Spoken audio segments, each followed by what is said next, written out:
सोलापूर शहरात दरवर्षी पावसाळ्यात सखल भागांमध्ये पाणी साचून नागरिकांचे आर्थिक नुकसान होत होते.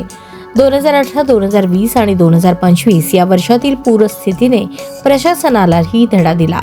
आता मात्र तात्पुरती मलमपट्टी उपाय नाही, कायमस्वरूपी तोडगा या भूमिकेतून सोलापूर महानगरपालिकेने ठोस पावले उचलली आहेत. शहरातील पावसाळी पाणी साचण्याच्या समस्येवर शाश्वत उपाययोजना करण्यासाठी आयुक्त डॉक्टर सचिन ओंबासे यांच्या अध्यक्षतेखाली 74 नाल्यांचा पर्जन्य जल नियंत्रण आणि आपत्ती व्यवस्थापन आराखडा तयार करण्यात आला असून त्यास सक्षम मंजुरी देण्यात आली आहे. शहरात 178 चौरस किलोमीटर क्षेत्राचे Google satellite image, toposheet, drone व टोटल स्टेशन सर्वेक्षणच्या आधारे अभ्यास करून 74 नाले निश्चित करण्यात आले आहेत.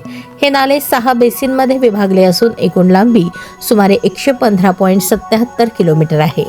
19 जानेवारी 2025 रोजी पूर नियंत्रण सर्वेक्षण पथक स्थापन करून प्रत्यक्ष जागेवर पाहणी करण्यात आली.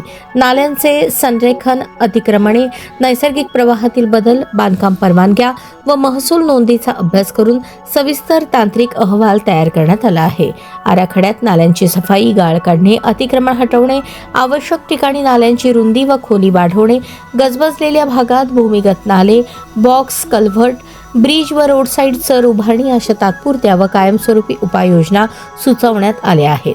नगर रचना विभागामार्फत नाल्यांचे अंतिम संरेखन निश्चित करून विकास आराखड्यात त्यांचा समावेश करण्यात आला असून पहिल्या टप्प्यात 30 नाल्यांची प्रत्यक्ष कामे सुरू झाली आहेत. आपत्ती व्यवस्थापन अधिनियम 2005 अंतर्गत प्राप्त अधिकारांनुसार शहर आपत्ती व्यवस्थापन प्राधिकरणाने ऑक्टोबर ते डिसेंबर 2025 दरम्यान झालेल्या आढावा बैठकीत या संपूर्ण आराखड्यास मंजुरी दिली आहे. दरम्यान पर्जन्य जल नियंत्रण आराखडा, नालानिहाय सर्वेक्षण अहवाल व बैठकींचे इतिवृत्त सोलापूर महानगरपालिकेच्या अधिकृत संकेतस्थळावर उपलब्ध करून देण्यात आले असून शहरातील पावसाळी पूर समस्येवर कायमस्वरूपी तोडगा काढण्याच्या दिशेने हे महत्त्वाचे पाऊल असल्याचे महापालिकेने स्पष्ट केले आहे.